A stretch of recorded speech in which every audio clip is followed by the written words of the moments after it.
I have filmed this video so many times and each time I never had the courage to upload it, but I'm setting the intention today that this is my last time filming it because I'm fucking tired. I'm tired of going through this endless cycle of debating on whether or not I should speak on this. I've tried to end my life multiple times because of you, ended up in a psych ward because of you. I got diagnosed with PTSD because of you. I've struggled for years with the way I view myself because of you, all while keeping your name secret. There were so many moments where I was so close to just going on live and airing all this shit out, but I was afraid. And even though I've had worse incidents than this one is the one that has hurt and scarred me the most. And it's because the things that this person has done to me was the beginning of me ending up in this cycle of emotional and sexual abuse. When I first uploaded those videos, they went viral and I never mentioned anyone's name. And while there was so much positive feedback, I obviously received some backlash as well. And a lot of the comments were like, well, why didn't you report it when it happened? Such cap, bro. What a clout chaser. Over 8 people, that's your fault at that point. As if I had control over these situations. And while it's disappointing to read those comments, it's honestly not even surprising. And the thing is, some people only want to understand what's convenient for them. People online always preach about how much they care about mental health, right? But then all of a sudden, when someone comes out and says the truth about their mental health problem, those same people will go and shame that person and judge that person. I could be wrong, but I believe Salem Tovar said this in one of her videos. And she said mental illness is a lot heavier and not as pretty as mental health. And I 100% agree. It's more convenient for some people to bat an eye and instantly assume that survivors are lying than to accept that the world can be a cruel place and that things like this has happened and is still happening to people. Thank you to all you rape apologists for exposing yourself and for motivating me to film this video for one last time, because I'm tired of feeling scared. Because why should us survivors be the ones to continue carrying the shame of what these rapists have done to us while they're off living their lovely lives, probably not even thinking of us? It should be the rapists carrying the shame, not us, because their actions are shameful, not the people that were put in those positions against their will. Can I say something?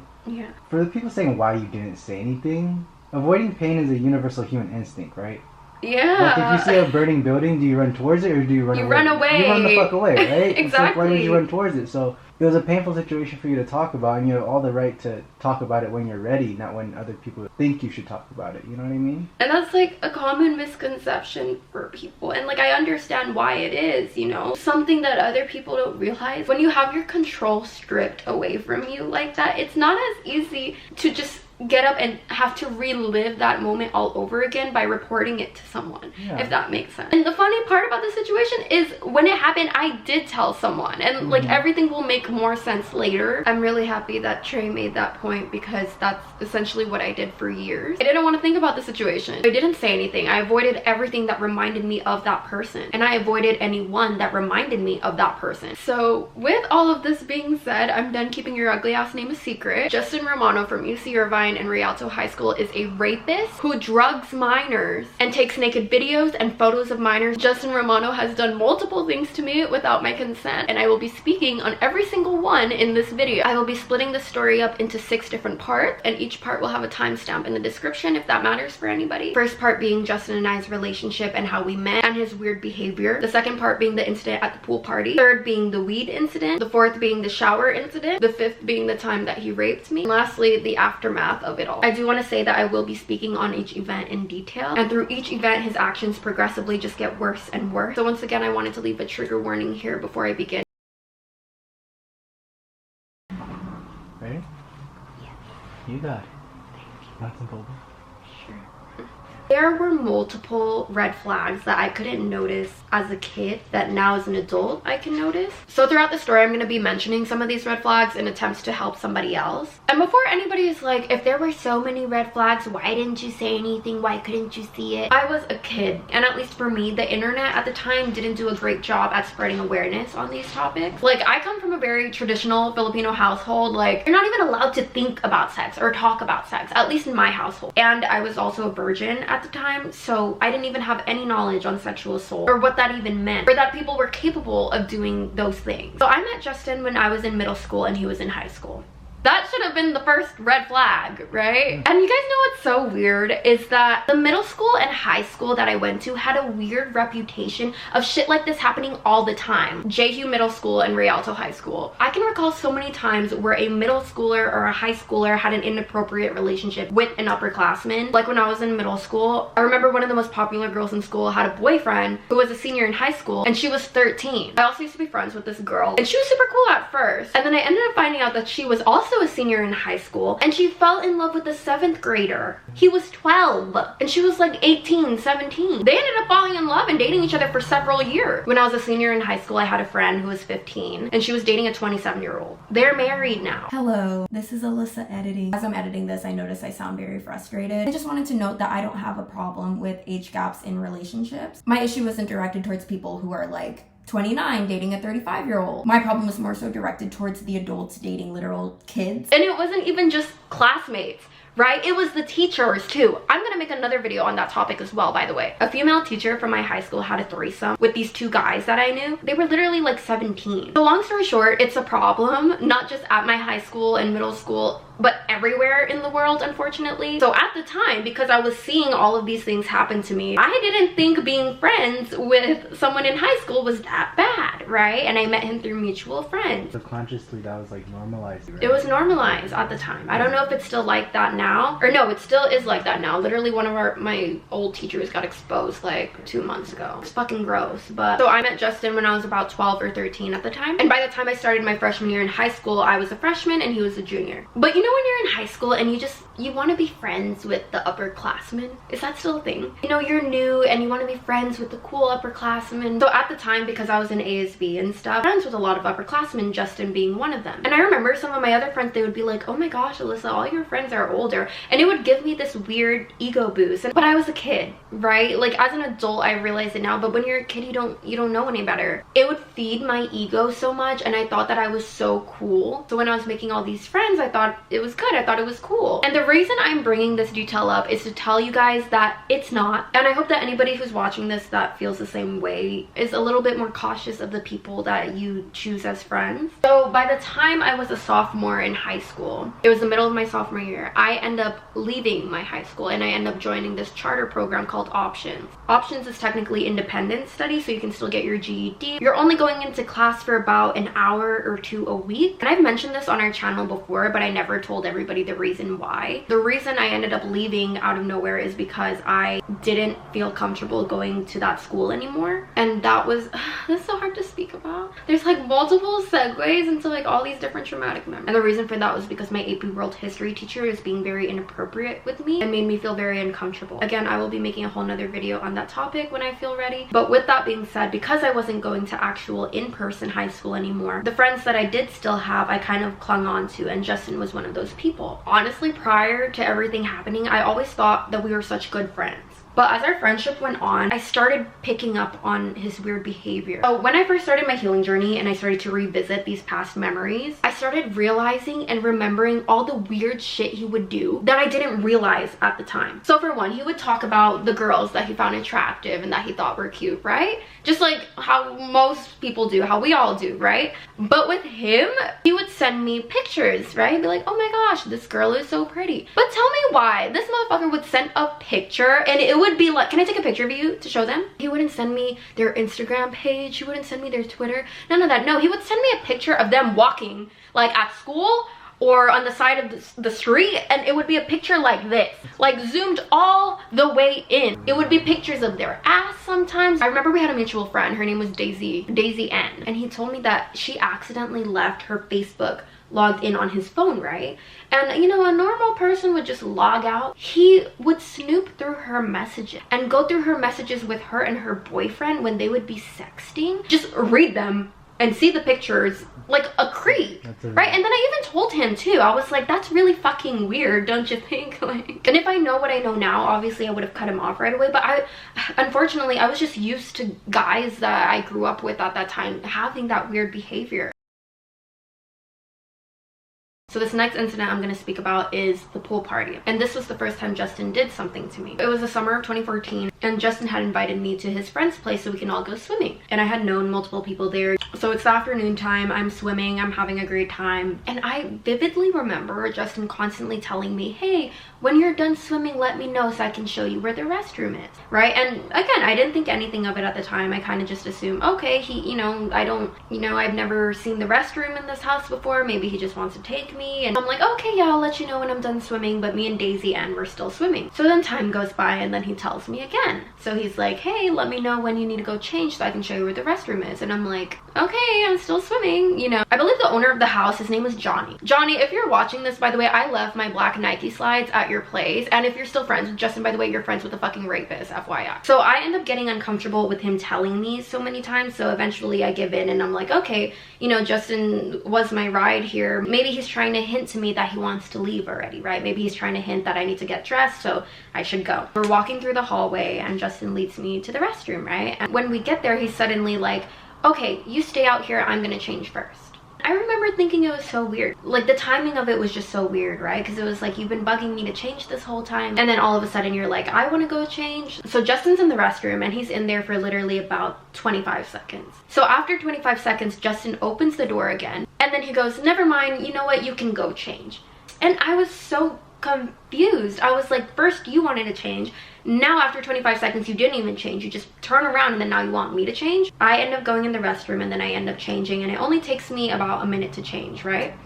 So as I'm brushing my hair, I remember getting this very distinct feeling to look to my right? And I didn't know why, but I did. And when I looked to my right, I see a cell phone, and the cell phone was standing propped up, and it was facing me. And it wasn't the back camera face towards me, it was the front camera. So it was propped up in the corner like this, facing me. So I remember just being so confused, and I slowly go to tap the screen, and it was a jailbroken iPhone. For those of you who don't know, or if you don't remember what a jailbroken phone was, basically back in the day, people would jailbreak their iPhone so they can get more features and they can customize it. And a lot of people at my school would do it, and they would always customize their homepage to look a little different. So it was a lock screen facing me, and at the top of the lock screen, it had a timer that was clicking upwards, right? So the time, when I looked at it, the timer said around a minute and 35 seconds. So it would go a minute and 35 seconds, a minute and 36 seconds, a minute and 37 seconds. And when I turned around, I see Justin. And remember how I said I opened the door to comb my hair? When I turned around, I see Justin staring at me. He had a very scary look on his face. So when I saw him, I was so quick to speak, and I think it was because I was so startled in that moment, but we made eye contact, and he has this scary and guilty look on his face. So I was instantly like, oh, I think you left your phone, and then I walked out. Then I went back to the pool, I went back to Daisy and all of them. Now, as I've processed everything, I have come to fully realize that Justin had put his phone there, his jailbroken phone there, to record me naked. I think at the time, I was too afraid to even entertain that thought, right? I think internally my body just freaked out, and I tried to push it away. And this was the first time he's ever done that to me, right? So I completely convinced myself that that thought was insane. And I kept thinking thoughts like, no, this is Justin. Justin wouldn't do that. He just left his phone there. This is somebody who cares about me. And I don't know if this was just naive of me, but I was a virgin. I never had a boyfriend at the time. So I didn't even think that people could look at me that way. And I think, and I mean, I feel like no child deserves to be looked at in that way, you know? So by the time I got back to the backyard, everybody was happy and still swimming, so I just sat with them, and that was that. The next incident I'm going to be speaking on is the weed incident. So Justin was the first person to ever introduce me to smoking weed. And I know that little detail might not seem relevant right now, but as I go and explain the other things that he's done to me, this detail will make a lot of sense. So Justin would smoke, and he got me into smoking, and he would invite me to go smoke with his friends. And since I wasn't going to real high school at this time, I feel like I didn't really have like a core community for myself. So when I would get invited to these things, I thought it was good. I thought it was cool. It was like, oh, even though I'm not seeing people all the time, like I have this group of friends, and they really like me, and we're having a fun time. When in reality, I was just getting involved with the wrong crowd. So since he was the first person to ever introduce me to weed, and I had smoked with him before, I completely trusted him because every other time was completely fine. So that's another thing. If you're a teen, or even if you're not a teen, be careful who you trust, babes, because there are weird people out there, and I didn't know any better at the time. So one time, my cousin and I, we wanted to smoke with each other, right? And Justin was originally supposed to come with us, and he did. He ended up dropping off the weed to us, but last minute he had to go do something, so then it was just me and my cousin. Long story short, I go to my cousin's place, we smoke the weed, and like I said, I had smoked before, but this time it felt different. I just didn't feel the same. I didn't get the calm, euphoric feelings that I would normally get. I felt sick. My cousin was sharing a room with her brother at the time, so there were 2 beds in there. So she was on one bed and I was on the other bed. And I remember just laying flat on one of the beds and I just started having a panic attack. So I ended up calling one of my old friends from my high school. So they were still going to my old high school and they were at some football game because they were in ASB. So they're off at the football game selling hot dogs. So I call them and I'm freaking out and I'm talking to them like this. Hey, I don't really feel so good. Like, just slurring on my words. And they were in ASB, so they couldn't leave till like 9 p.m. So I'm trying to figure out who can get me, but I can barely pick up the phone. And then all of a sudden, out of nowhere, my cousin starts freaking out. So she's like, oh my gosh, Alyssa, you need to leave right now. And I was just laying in the bed and I couldn't move. I was so confused. And she was like, my dad is coming, you need to leave. He can't see us looking like this right now. And I knew I had to leave, but I just felt like complete shit. I could barely move and I was terrified. I'm calling every single person I know besides my parents because I didn't want to get in trouble. And then one of my old friends, her name was Amaryllis, she ends up picking up and her boyfriend come to get me. So by the time they arrive, my cousin grabs me and she helps me get into the backseat of their car. And I remember just laying down in the backseat of their car because I did not feel good. And then I remember I felt like such a sense of relief because I was like, okay, I'm with Amaryllis, I'll be fine. She's gonna take care of me, everything's gonna be fine. And then I remember one of the first things she said was like, okay, where am I dropping you off? And then I remember being like, fuck, I didn't even think of that. I was just trying to get up and get out of my cousin's house. So then I started calling more friends and then eventually one of my friends, Crystal, picked up. I hand the phone to Amaryllis, they talk, and Amaryllis is like, hey, Alyssa doesn't feel good, I don't know what's going on, can we drop her off to you? So coincidentally, Crystal was at our other friend's house and his name was Ezekiel. Amaryllis helps me out of the car and then she hands me over to Crystal. There's a lot of people who got involved this day and I'm very thankful for them to this day because had it not been for these people, I don't know what would have happened to me. So by the time I get to Crystal and Ezekiel, they take me over to the backyard. I think I was like, no, I can't be inside right now. Like, I'm gonna throw up, I need to throw up. So us 3 are sitting in a circle in Ezekiel's backyard. I think this is my first time at his house too. And they're just watching me and they're so concerned and they're just staring at me in confusion. And I'm just there and I'm like, I just felt so sick. I could barely keep my head up. I was just trying to throw up, but I was just dry heaving and salivating the whole time. I think eventually I managed to spit some stuff out, but it was just liquid. So eventually Crystal goes and she puts me on the bed. And I think they were under the assumption that I was asleep the whole time. I remember being laid on the bed and being fully awake and fully conscious for hours, but they thought I was asleep, but I wasn't. I was wide awake, I just couldn't move. It's a weird thing to describe because I could hear what everybody's saying, I could open my eyes a little bit and I can move my arms a little bit, but is it kind of like sleep? Kind of like sleep paralysis. Like, I remember our other friend Jerry ended up coming and them 3 were in the room listening to Lana Del Rey and The Neighborhood and they were singing and dancing for hours and the whole time they're like, oh, she's good, she's sleeping, but I'm wide awake and I'm fully conscious. I'm hearing everything that they're saying. I'm hearing every single song. A couple hours go by and remember how I told y'all that I had called my friends? They were at the football game. Those friends end up talking to Crystal and it's like, hey, okay, we're free now, we can grab her. So their names are Daisy and Leslie. You guys probably know Daisy because she's been in a couple vlogs before. Daisy and Leslie end up showing up. Yet again, I get picked up. Crystal helps me go outside and I meet with Daisy and Leslie. And I remember Leslie coming up to me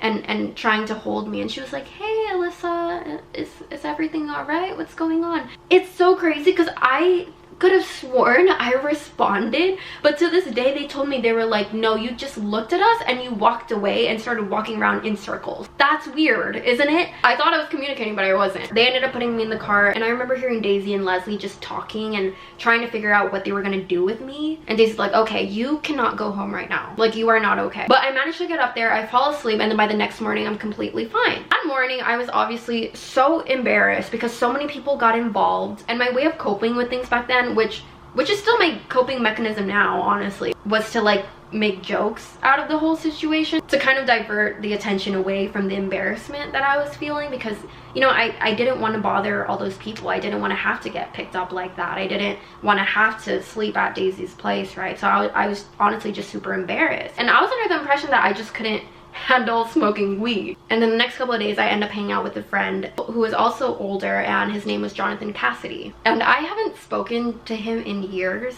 but I'm forever grateful for this situation, because had he not told me what I'm about to tell you guys, there would still be so many things that didn't make sense. So I'm hanging out with him and I tell him what happened to me. And you know, I'm making jokes about it. I'm saying it kind of in a comedic way. And I'm explaining it kind of lightly. So I'm over here talking to him and I'm like, dude, that shit was so crazy. I got so high to the point where I couldn't move, I couldn't breathe, I couldn't talk. As I'm saying this story and laughing about it, his face is like this. He's like, and I remember he got so serious. So he's looking at me with a straight face and I'm like, what? He ends up telling me, he's like, Alyssa, I don't think that that's supposed to happen when you smoke weed. And he smoked weed a lot before. He was like, you know, maybe you might feel a little bit relaxed, or you might feel anxious here and there, but it shouldn't be to the point where you're incapable of moving or talking. So as we're talking, he goes, do you have the weed with you? And at the time I did, because every time I would leave the house to go hang out with a friend, I would take the weed with me because I was nervous that my parents were going to go through my room and find it. I had it in my bag, so I handed it to him. He opens the bag and he shines his phone light at it. I remember him having this look on his face when he saw it, and he turns to me and he ends up saying, Alyssa, this weed is laced in ecstasy. And as he's explaining this to me, the whole time I'm thinking, what's laced? What's ecstasy? Like, what do you mean ecstasy and laced weed? Like, what does that even mean? And Jonathan was older than me, so he knew a little bit more about this. So he's explaining it to me and he says, whoever gave you this weed laced it in ecstasy. And he ends up throwing it away in the sewer. I was just so confused.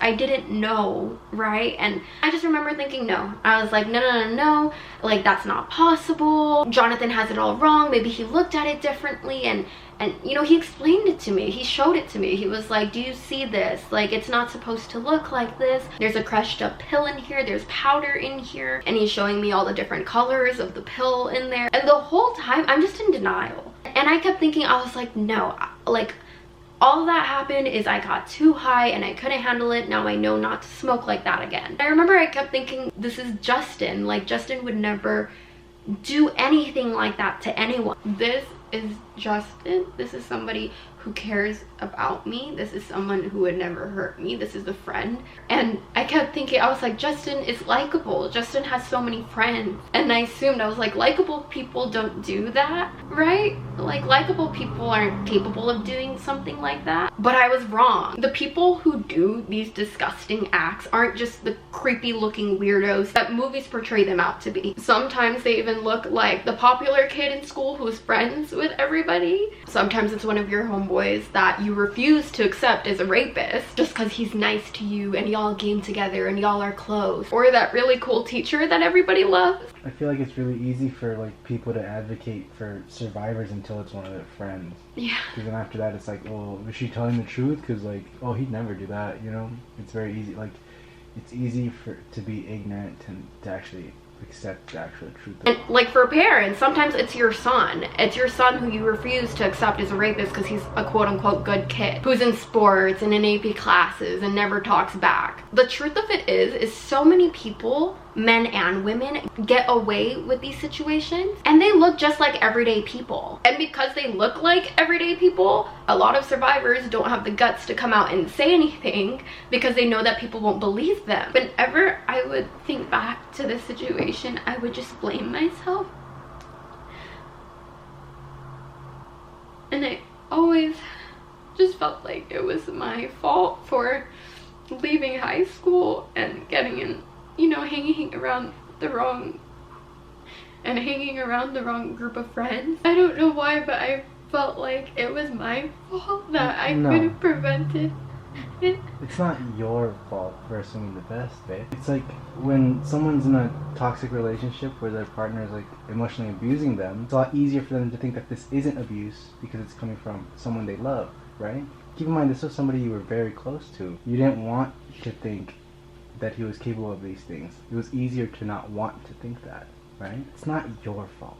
It's his fault. It's very easily his fault. You were 15, baby. I don't know if I mentioned this part yet, but another reason I was in denial was because I kept thinking, if it was laced weed and me and my cousin smoked it, shouldn't we both be sick And I was like, I was the only one who got sick, right? Wrong. I ended up figuring out weeks later that after I got picked up from my cousin's house, my cousin ends up going to the hospital. So we were both sick. So like I said, keep this story in mind because it's going to make a lot of sense a little bit later. So this next part of the story is where things start to go south. And it honestly took me years to even be able to talk about these events. So at this point, Justin is in college now and he is attending UC Irvine. He had always invited me out to go visit him. I was living in Rialto, California at the time, so it was about an hour drive away and I didn't even have a car. So I would always tell him that I couldn't go, that you know, I didn't have any way of getting there. And Justin ended up suggesting to take the train, the Metrolink. So there was a train that went from Rialto to Orange County. And I remember feeling uncomfortable still, like going on the train by myself. So he recommended that I invite a friend to come with me. So I thought it was gonna be a really cool, fun little day trip, fun little adventure. So I end up inviting one of my good friends and I'm going to be keeping her name private. Let's just call her Cher. So for this trip, Justin went above and beyond to get Cher and I in Irvine. I didn't have a car, so he made arrangements with a friend. Her name was Brianna. She was older as well. So Brianna came and picked up Cher and I and dropped us off at the train station. Cher and I end up missing the train. And I remember thinking, oh damn, bummer. I guess we'll just have to go another time. Cher and I can just hang out at my house for now. And I remember being on the phone with Justin and explaining this to him and him being so angry. And I remember thinking I had never heard him speak to me in that tone before, that aggressive sort of tone, that disappointing sort of tone. I expected him to be like, oh damn, bummer, okay, I guess. But he sounded so agitated on the phone and he was like, you know what, just you and Cher go take the train to downtown LA and I'll go pick you up from there. And for those who don't know, downtown LA is about an hour away from Irvine. So I remember being so confused, and I've always hated conflict and confrontation. So, and Cher and I were ready to just go back to my place, but I kept thinking, oh my gosh, maybe Justin already made arrangements and reservations for who knows what he had planned for us, right? So Cher and I end up taking the train to downtown LA and Justin picks us up there. So the dorms at UC Irvine at the time, I believe it was like, there would be 2 bunk beds in a dorm and it would be shared by 4 people. I don't know if it's still like that now. 2 of his roommates were out of town at the time, so there was only 1. And his one roommate had his girlfriend staying with him. And I remember when we got there, Justin keeps telling Cher and I, hey, whenever you need to shower, let me know so I can show you where the showers are. Does that sound familiar? Meanwhile, Cher and I keep exchanging glances at each other and we're like, bitch, we must smell or something because this motherfucker keeps telling us to shower. So we start getting insecure. We're like, okay, like we thought we were only on the train for like an hour. We didn't know we smelled that bad, you know?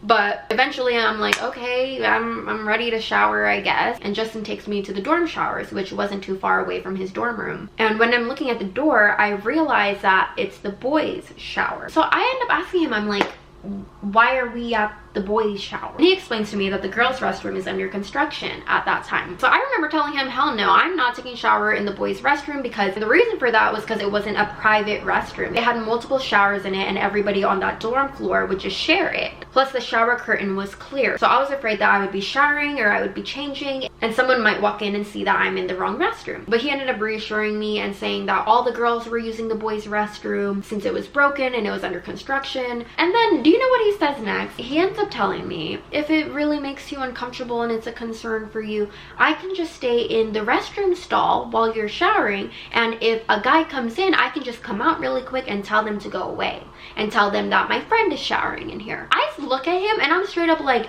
no, you're not going in the restroom stall while I'm in the shower. That's weird. So then he's like, oh, okay.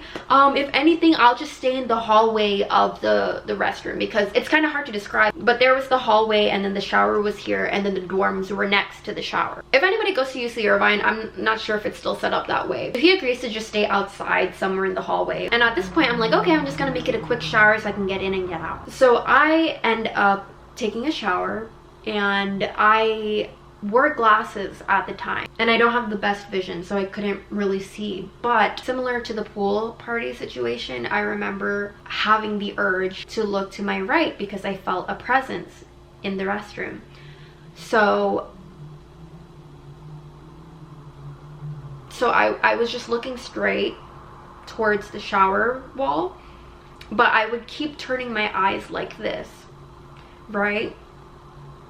because I was under the impression, I was like, oh, if somebody's watching me, like I want to know who it is, right? But I don't want them to see that I'm looking, right? So then I start going like this, and then the image wasn't that clear to me, and then eventually I don't care, I turn my head, right? And then I start to grab the shower curtain. Remember how I told you the shower curtain was clear, but it was like a little bit blurry. It was enough to be able to walk into the dorm showers and see that somebody was showering. I remember at one point I was so uncomfortable that I end up just fully turning my body so I can get a better view, and I end up seeing a person standing in the corner of the bathroom with their full body faced towards me, just staring at me as I shower. And I remember just freezing, and I kept thinking to myself, they're gonna leave, they're gonna leave, they're gonna leave, right? And they never did.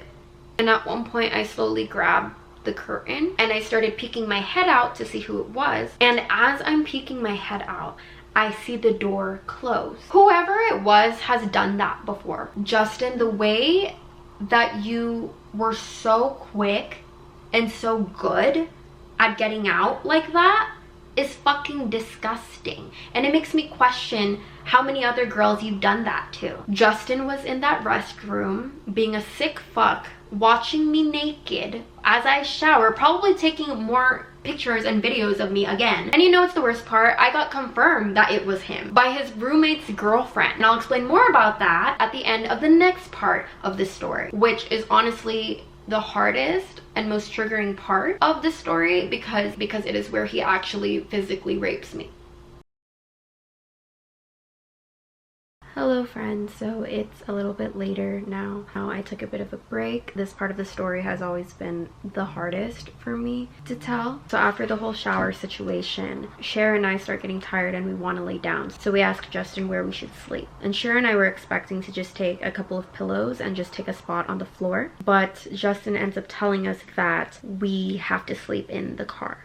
And the thing is, Cher and I thought that this was so weird, like right off the bat, right? Because you know how earlier I was saying that there were 2 bunk beds, and you know how 2 of them weren't being used? And regardless of the bed situation, Cher and I didn't mind sleeping on the floor, right? And then Justin ends up telling us this whole story of his roommate, and how his roommate is from the Bay, and that girl that's staying with him is his girlfriend, and they're long distance, so they haven't hung out with each other in so long, and this is their first time visiting each other in college, so they're probably gonna have sex tonight. And he was saying that he doesn't want to cock block. So when he said that, Cher and I were under the impression that it was the roommate that wanted us gone, and it obviously wasn't our place, so we didn't want to overstep any boundaries. So we thought it was weird, but we just didn't think anything of it, and we just ended up agreeing. So we end up going to Justin's car, and he parks it in a very secluded spot in the parking lot. And in the moment I didn't think anything of that. I kind of just assumed that we were parked kind of far because we all had plans on smoking. So Cher and I end up smoking, and I think at one point we needed to open something, and I remember Justin saying, oh, I have a knife, and it was like this really sharp pocket knife, and he was like, oh yeah, I always keep a knife in my car just in case.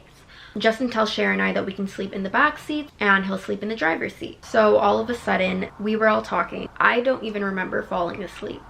So one minute I was having a conversation with Cher, and the next minute I'm in the middle of the back seat of Justin's car, in between Cher and Justin, with Justin's arms wrapped around me and his hands inside my vagina.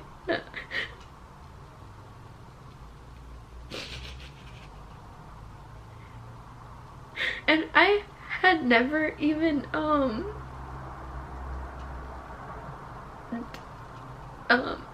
done those things to myself before, and I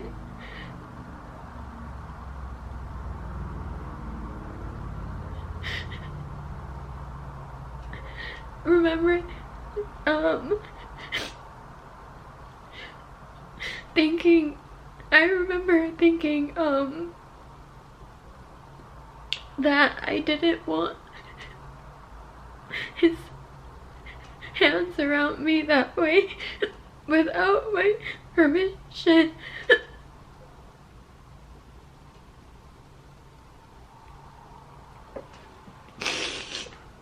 And I remember just being so confused. I remember just being so afraid that I kind of just sat there, and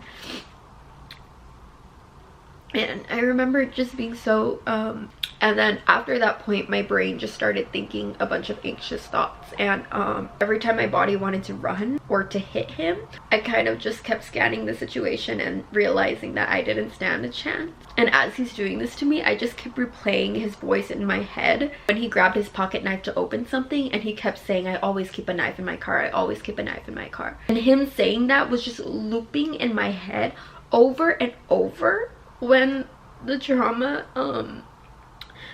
first started to creep up on me again years later, I remember when I started remembering everything, I just kept blaming myself. And I would tell myself things like, why did you just stay still? Why didn't you move? Why didn't you punch him? Why didn't you run? Through the process, thankfully I've gotten the chance to speak with a lot of other survivors, and I've been able to learn so much from them. They've taught me so much about your body's natural response to trauma and different fight or flight responses. And what I learned is that there's fight or flight mode, but there's also freeze mode, which is very common, and depending on the person's situation, a lot of survivors experience freeze mode. And for the longest time, before I fully processed everything, I just came to that conclusion. I was like, okay, well, I was just in freeze mode. I was just in freeze mode. I was freaked out. I felt like I didn't stand a chance, so I just sat there. I started going to therapy and talking about it more. I started to realize that there were just a lot of things that still didn't make sense. I remember having a blanket around me and thinking to myself, if I stretch my hand out a little bit, I can pinch Cher. Cher's gonna wake up, she's gonna turn around and realize what he's doing to me, and we'll both be able to run away. At this point, I'm just trying to pinch Cher, and I managed to get a grip on her under the blanket so Justin can't see, and I start pinching her. I managed to pinch Cher, and I remember I kept pinching her like as hard as I could at some point. And the first time, she doesn't move at all. And the second time, she doesn't move at all. And for the longest time, I couldn't remember the feelings of being in that situation because I tried so hard to forget. But the number one feeling that I remember the most from this whole situation is just feeling so powerless, being in between them in that situation, and eventually just accepting the fact that I had to just allow him to do that to me. Every single time I would try to move to wake up Cher, Justin would tighten his grip around me. Every time I got closer to Cher, Justin would just reposition himself even closer to me, making it easier for him to touch my vagina. There was always this one gap in my memory. Never made sense to me. I remember just closing my eyes and waiting for it to stop, and then all of a sudden my memory jumps to me being in his dorm room again with Cher. If we had walked back to the dorm, then I just don't remember. And remember how I told you guys about the incident with the laced weed and how I said to save that detail till the end because it'll all make sense later? As I started to heal and everything came back to me, I started piecing everything together, and for the life of me, I did not want to accept it. For the longest time, I kept trying to convince myself that it was not true. I kept trying to scan the details of the whole situation to somehow find a way to blame it on myself or to say I was crazy, because back then I would have rather been crazy than accept the fact that someone I cared about so much was capable of doing this to me. Back then I would have rather been delusional than to accept the truth of what had happened to me. All the details were coming back at me so quickly, and I tried so hard to shut it out of my memory again. And last year I couldn't handle it anymore, so I ended up reaching out to Cher, and I asked her, I said, do you remember how we got back to Justin's dorm room? And of course she doesn't remember either. And that's when everything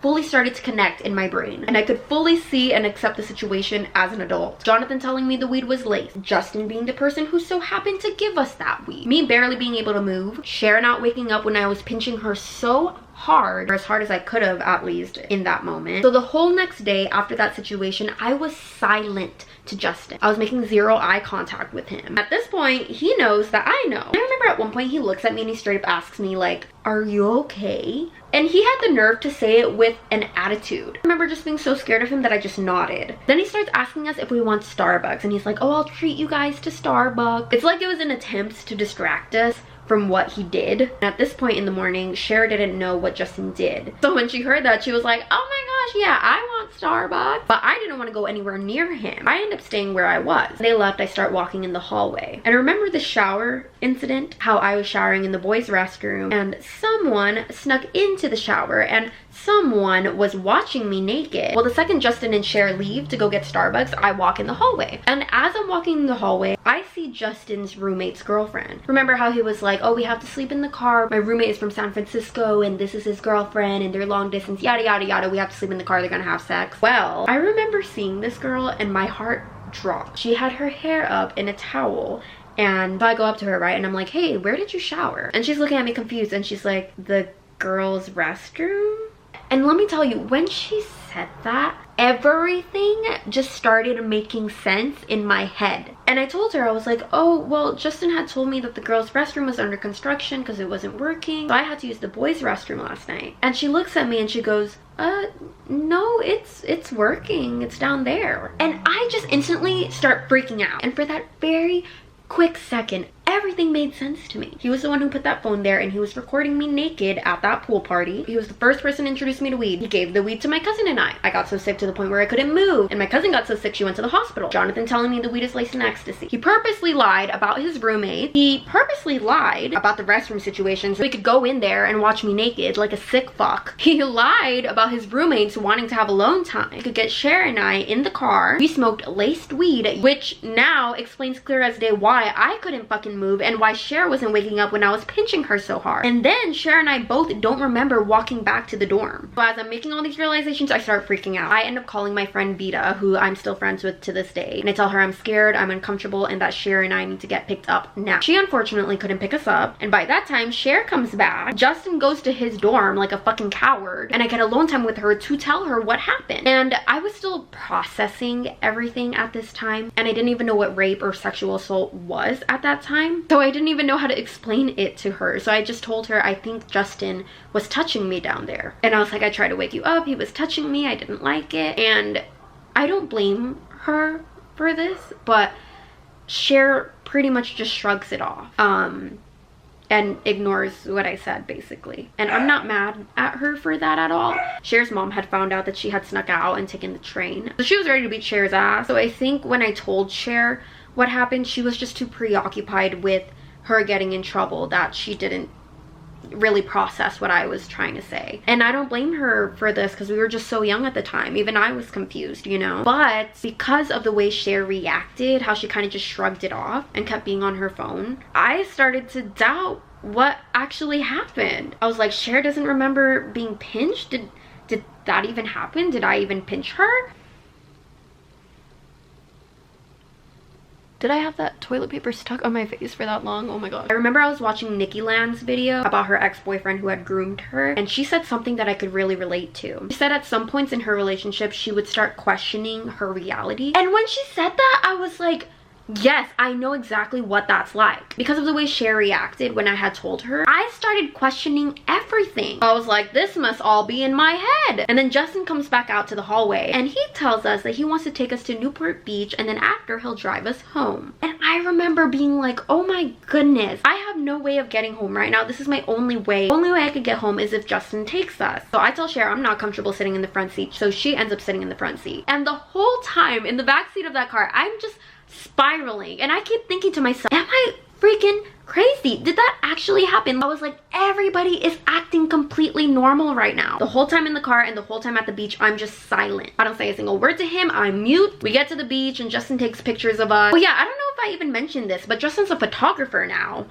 And it's so funny because I wonder where your love for photography came from, Justin. Gee, I don't know. Was it from taking naked photos of minors without their consent? You sick fuck. So this whole time at this beach, everything is confusing the hell out of me. Cher and Justin are both acting normal. We're at a beach, so kids are running around, families are there, happy, taking pictures. And the whole time, I'm just like, what is going on? So eventually my thoughts just start to shift and my head just starts thinking, well, I guess nothing happened, Alyssa, you're insane. But later down the line, I realized that it was just my mind and my body's way of just trying to protect me and shield me from the memories of that traumatic event. Justin ends up driving us home. I remember texting Cher from the backseat and saying, hey, can I please get dropped off first? I'm really scared and I don't want to be alone with him right now. And she's like, I'm really sorry, girl. I have to get dropped off first because my mom's about to beat my ass right now and I don't want to get in even more trouble. So Justin ends up dropping Cher off, and the whole time in the car with him, I'm just shaking and I'm freaking out. By the time we get to my neighborhood, Justin parks kind of far from my house and he pulls up next to a curb that's super far. And I remember being terrified, thinking that he was about to do the same thing to me again. I grab my bags and I'm ready to go. But he steps out of the driver's seat as I'm getting out, comes to my side, and he hugged me in a way that he's never hugged me before. He wrapped both his arms around me and gave me such a long, cuddly hug. And he whispers in my ear and he's like, I'm really gonna miss you. And I swear, the way he did that and the way he spoke to me, it was as if he was satisfied with what he did. It was like he knew that I was terrified of him and that he knew that I didn't have the guts to say anything. And he probably felt like he could get away with it again and again and again. Okay, so I took a little bit of a break again. And Trey is back. Trey had to go to work earlier, so he was gone for a couple hours. So after Justin had dropped me off, I just went straight to my room and sat in my bed, pretty much just in shock with the whole situation. This might sound kind of silly, but if anybody's watched The Vampire Diaries, you know how the vampires will just randomly, they'll go off on a binger and they'll just turn their humanity off. So you've watched Vampire Diaries with me, so can you explain what it is? Like what, turning off your humanity? Yeah, you know when they would just go and turn their humanity off? Okay. Remember that? Stefan would be like, you know what I mean? So, for those who don't know what that means, basically the vampire can turn their humanity off, and when this happens, it's like super dramatic, and they close their eyes and they switch their humanity off. It's weird. They basically they can shut off their emotions, right? So like they basically like shut off their empathy and they shut off their feelings essentially. Feel any pain? They don't feel any pain. They kind of yeah, they don't feel any emotional pain. They kind of just don't care. And the reason I bring that up is because that's for people who have watched the show, that's kind of the best way to describe the next several years of my life after the whole situation with Justin. And it wasn't until I started fully processing and starting my healing journey, it wasn't until then that I realized what I was doing and my coping mechanisms. Everything started really kicking in, I think, when COVID started, right? Because we were just in the house quarantining the whole time, and I think because I started slowing down and I wasn't able to have the same coping mechanisms that I had before, that's when everything just started coming back. Do you feel like because of like being in quarantine and lockdown, do you feel like you had no choice but to like confront certain feelings? Personally, yeah. That's what I felt. And during these past 2 years, I've just tried to do my best to educate myself on the topic. Growing up first gen, your family doesn't really, at least in my experience, my family never really spoke about mental health at all. Like that was never a conversation to be had. I don't blame my family for this. They were so busy just trying to make sure we had food on the table, right? I feel like I didn't even know that I had permission to heal or permission to feel these things. And I think one of the things that comforted me the most in my healing journey was talking to other survivors and realizing why I coped the way I did. You know, sometimes our brains are still trying to process. When I would get a lot of comments of people saying why I didn't report it, it would hurt because I blamed myself for so many years for that same reason. So to have other people come at me and say the same thing that I've already been feeling, it sucked. And throughout this whole thing, I'm very grateful because I feel like I've finally been able to forgive myself and understand why I reacted the way I did or why I handled certain things the way that I did. And I've come to learn and accept that my brain and my body was just trying to process, come to terms with what happened. And for a lot of people, whether they were sexually assaulted or not, just trauma in general, sometimes it can take years to be able to process that. And when I posted my TikTok, so many people, like thousands and thousands of people messaged me. And I just want to say, for all of you out there who might possibly be going through the same thing and be in this cycle of self-blame, please do not blame yourself, because I did that for the longest time. And there's so much more factors that contribute to survivors not wanting to report. And honestly, at the time, I didn't even know that I had the right to report, that people could even do that. I don't know, I feel like even if you did know your rights, I feel like people don't realize how much courage it takes to like have to like relive your trauma in front of like a jury and like people, just for like the slightest chance that They won't believe you. It might not go your way, and like that. I mean, for me, even just hearing the story is already tough. So I can only imagine, like, you know, you at 15, 16 years old.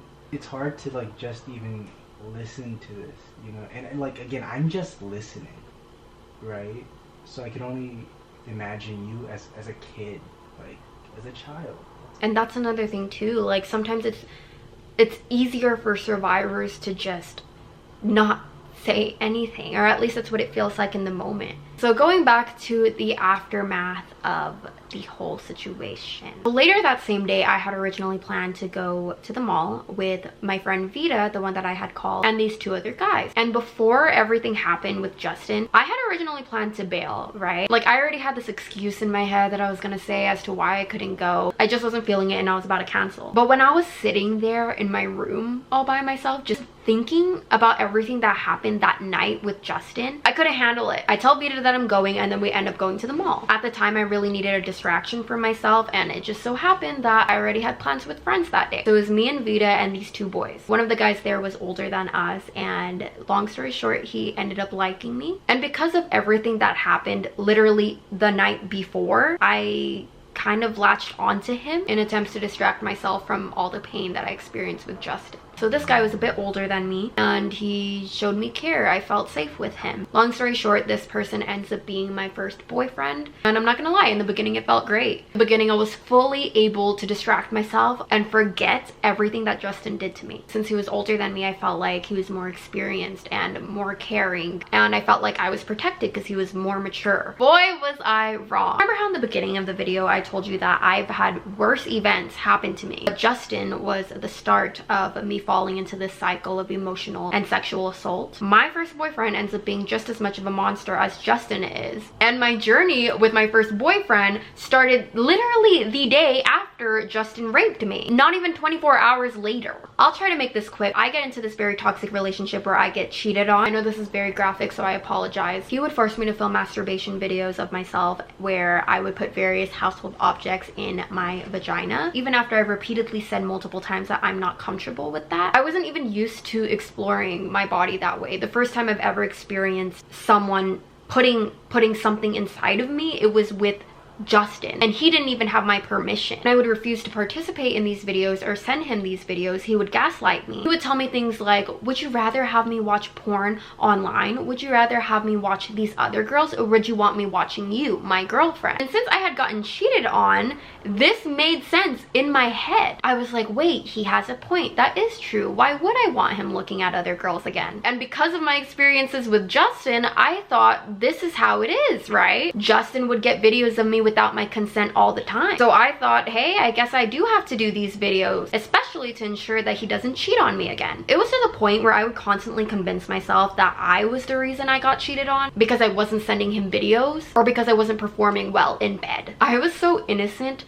prior to meeting him, and he brought out so much toxic traits out of me, and we would just be toxic to each other back and forth. This is very graphic as well, and it used to be very hard for me to talk about.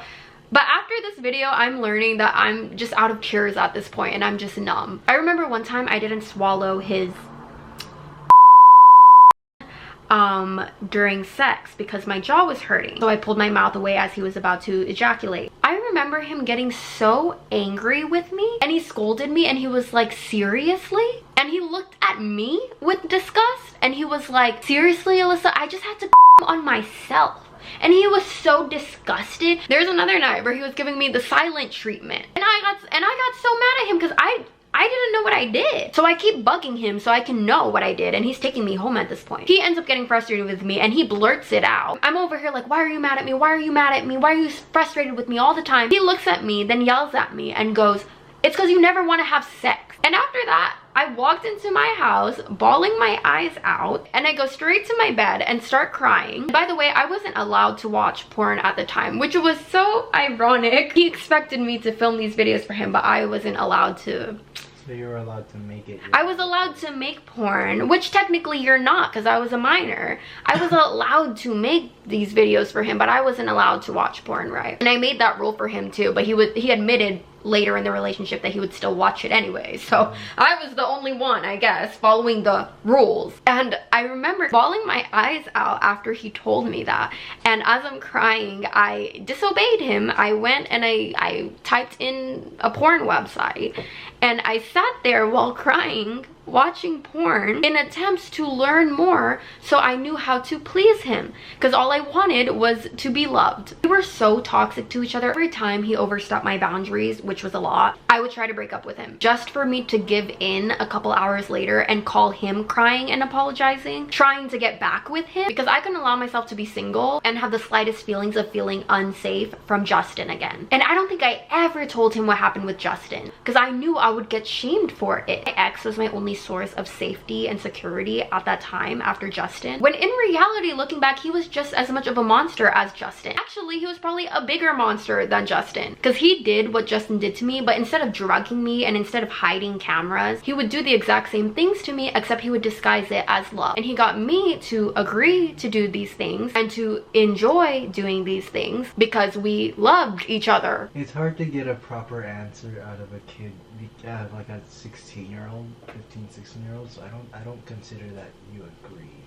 Because you're not fully developed enough to agree to something like that. And you're not old enough to consent to that regardless. Yeah, it's like your brain isn't fully developed yet, therefore the conscious decisions you think you're making aren't actually conscious decisions. Exactly. I had less than 24 hours to process what happened with Justin, and then I jumped into this relationship thinking I was gonna feel safe, just to have a whole new set of problems. That whole relationship was hell, and after we broke up, not only did I have the trauma from Justin, but I now added on the trauma from that relationship all into one. And the second we broke up, it was too much for me. So yet again, I feel like I shut all my emotions off, which led me to more self-sabotaging behavior, and my self-worth was this low. I was so brainwashed by these situations that I fully believed that the sole purpose of a woman was to please men. It's like I was hardwired to believe that I was made for men's pleasure. Because of this, I ended up experiencing something called hypersexuality, which is a common side effect for those who have been abused or sexually assaulted. And though it is a common side effect, it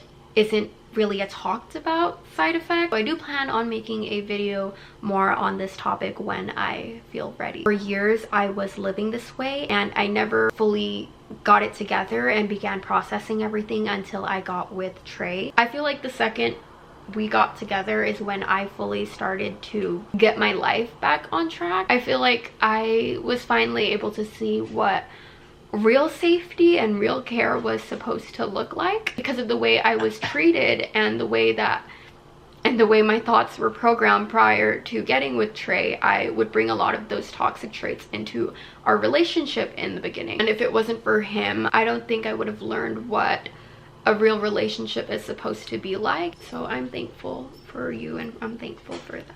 So the following days after Justin had raped me, he would constantly text me. He would say things like, "Are you mad at me? I miss you." And the whole time I'm like, why are you fucking talking to me? I blocked him on everything, and he still went as far as asking his friends to talk to me. Y'all remember Brianna, right? He had asked Brianna to text me, and I told her I don't want to be friends with him anymore. She kept asking why. And you know what Justin told her to say to me? So she texted me, right? And she's like, "Hey, Justin said that he took some pills the night that you and Cher came over, so he doesn't remember anything if he did anything." What kind of person? He just outed himself, basically. Because I was like, babes, I was keeping quiet. I wasn't saying anything. And all of a sudden, you're over here making more excuses on your own, which further proves that you know that you're guilty. He probably didn't expect me to act that way after, since he got away with so many different things with me. And this was my first time putting my foot down and setting my own boundaries and cutting him off. And he was fucking scared. So he came up with this whole story of how he took pills.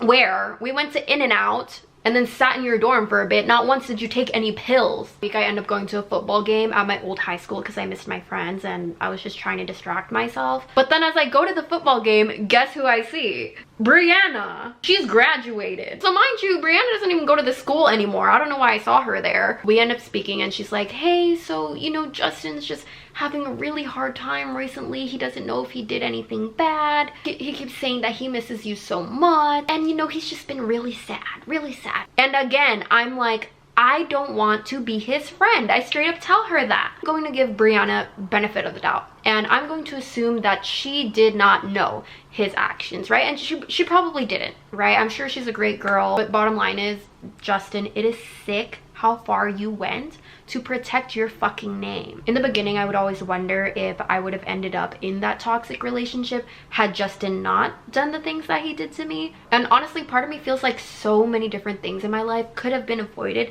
had he just chose to not, I don't know, be a rapist. I feel like Justin was the start of my self-worth crumbling, which then allowed me to have even more instances with other men where I continued to feel like what happened to me was my fault. It's been years since everything with Justin happened to me, and to this day I'm still suffering the effects of what he's done. I still have PTSD and gotten a lot better, thankfully, and I'm still working on finding healthy coping mechanisms for my PTSD. I still have very bad trust issues, and because of this I feel like I have very unstable relationships because I have a fear that I'll get hurt. But a very big part of my healing journey is also me realizing that not all of the lingering effects of my trauma is negative. Does that mean I'm happy that all of these things happened to me? No, of course not. But I've recently come to learn that without all of these experiences, I would not be the person that I am today. I feel like in the past year I've learned that I am very passionate about this topic and how much I want to make a difference to ensure that this doesn't happen to more people. I've learned how much I enjoy connecting with other survivors and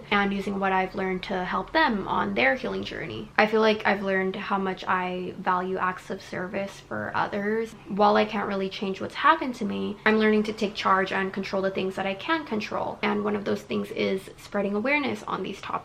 I'm pretty much done now.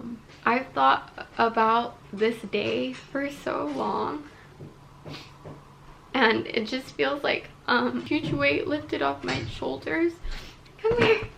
Come here. Hi. Oh, thank you. Yeah. Tallulah. Hi. Oh my gosh. Oh my goodness. Oh my goodness. Ow. If you stayed till the end of this video, thank you. I know it was long. I just want to say that if you are in need of someone to talk to, you are more than welcome to send me a message. Look at this guy. The camera's about to die, actually, but thank you to anybody who's listened. If you are someone who's currently going through something similar, I will be sure to leave some resources down below in the description box. And if you are in need of someone to talk to, you are more than welcome to message me. I try my best to read through all of them. And yeah, thank you so much for listening to my story.